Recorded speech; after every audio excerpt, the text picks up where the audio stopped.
Hello, dear viewer, and welcome to another episode of the Catholic League Forum. I'm Mike McDonald, Director of Communications of the Catholic League, and joining me is Bill Donohue, President and CEO of the Catholic League.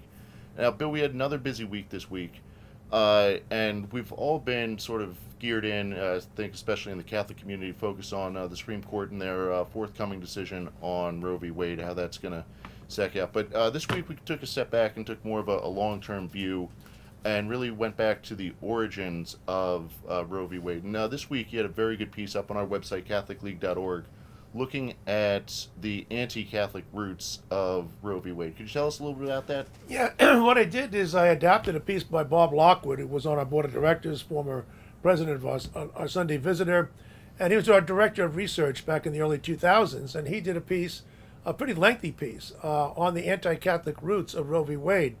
Now, what I did is I shortened it and made some excerpts of it because it was such a great piece. It's just a little bit long to put out there as a news release. And basically what it comes down to is this. Bob found out what we had known previously, but he put it together very nicely, that NARAL, the pro-abortion giant, was founded by Larry Laidler and Dr. Bernard Nathanson. And they were the ones pushing for the legalization of abortion in the 1960s. They won in 73.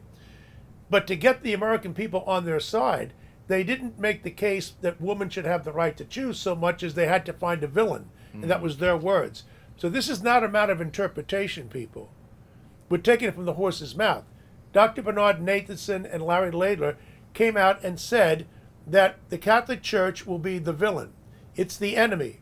We're going to make the Catholic Church hierarchy pay for it. We're going to turn the people in this country against the Catholic Church hierarchy who are trying to impose their will on everybody else. So the whole roots of Roe v. Wade were soiled in anti-Catholicism. That's not something that most people know, including most Catholics. Yes, and dear viewer, I would highly recommend checking it out. We'll have a link in the description below. But as Bill pointed out, it's very condensed to the point, but gives you a very good overview of how just bad these guys were. But Bill, on a similar subject, you did another good piece out this week, looking back at 1973, and I think today it sort of gets lost in the context of the religious right, and Catholics are a portion of that. But 1973, really, when it came to the issue of life and Roe v. Wade, Catholics were on our own. Could you tell us about that? Yeah, we pretty much were. I mean, there were some Orthodox Jews, some Lutherans, and others who were against Roe v. Wade. But as a singular religion, the Catholics did this alone, and we're very proud of that. I mean, a lot of people say, "Well, what about the evangelicals and the Southern Baptists?" They were in favor of legalizing abortion in 1973, largely because the Catholics went one way, they reflexively went the other. Now, the good news is, and I commend them for this, that they did a flip. They understood that they were reflexively anti-Catholic. They should look at the bigger issue here, which is not Catholicism.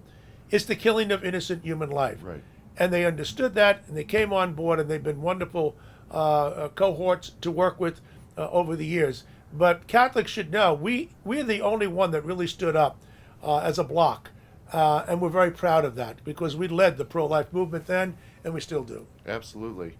And now, Bill, something we've discussed here on the forum a couple of times in the past, and it is sort of related to this, that, the Catholics, the evangelicals, people of faith today are really fighting tooth and nail to preserve life, which is very commendable. But you see in a lot of these media reports, surveys, they're trying to present this picture that the American people largely are in favor of abortion. You had a couple of polls out this week. One from Gallup, one from Wall Street Journal.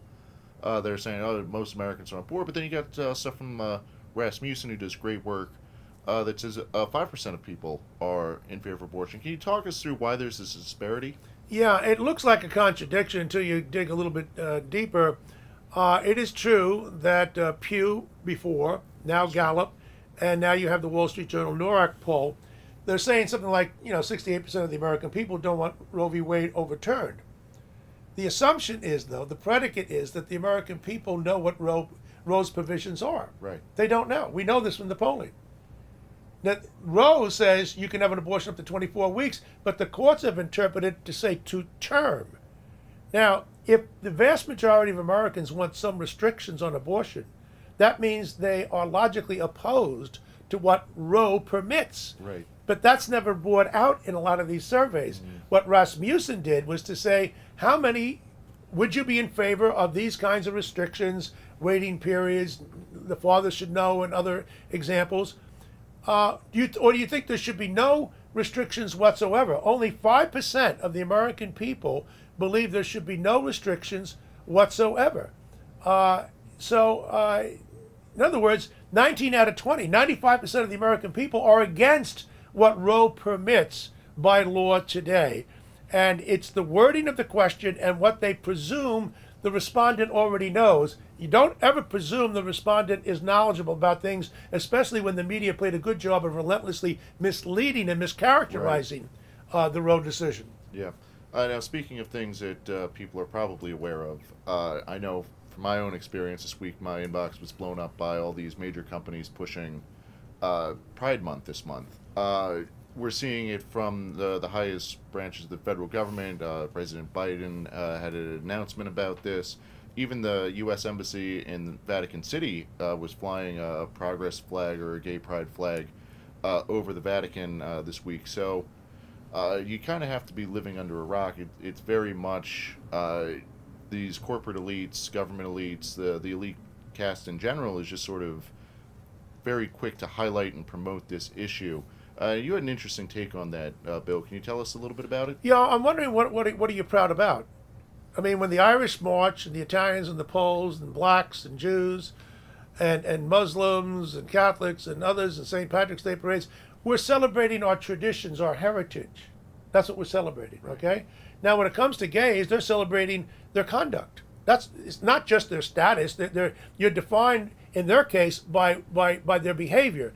Just as vegetarians are defined by what they do, same is true with homosexuals. When you get into behavior, that means that it's subject to moral review. People may commend it, people may condemn it. People may commend or condemn somebody for being black, but that's totally irrational. It has nothing to do with behavior. That's just simply irrational. But people are rational when they say, listen, there are certain kinds of behaviors, sodomy, adultery, whatever it might be, murder, theft, whatever it might be, that I'm allowed to pass moral judgment on that. So when you're asking us to celebrate Pride, what exactly are we asked to celebrate? And the other aspect is this mad idea that a man can become a woman can become a man. We know that that's not true. We know that your chromosomes are fixed, that you're either male or you're female. Why should I celebrate somebody who has this mad idea that I, as a man, am now a woman because I define myself as such? So I'm calling attention to this because the ruling class in this country, as you pointed out, they're literally in bed with the gay agenda in this country, and it's gone too far. And it's one thing to say, are gay people God's children like everybody else and should be treated with respect? Right. The answer is yes, but that's not what this whole thing is about.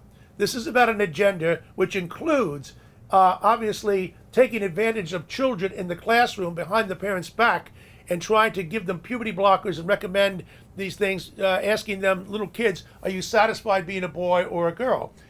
Priming them and grooming them for sex changes. So, people need to realize and speak up. Now, I know that a lot of people who are listening to this would agree with what I've just said. You also have to realize that most people, including Catholics and Catholic leaders, won't speak up like this.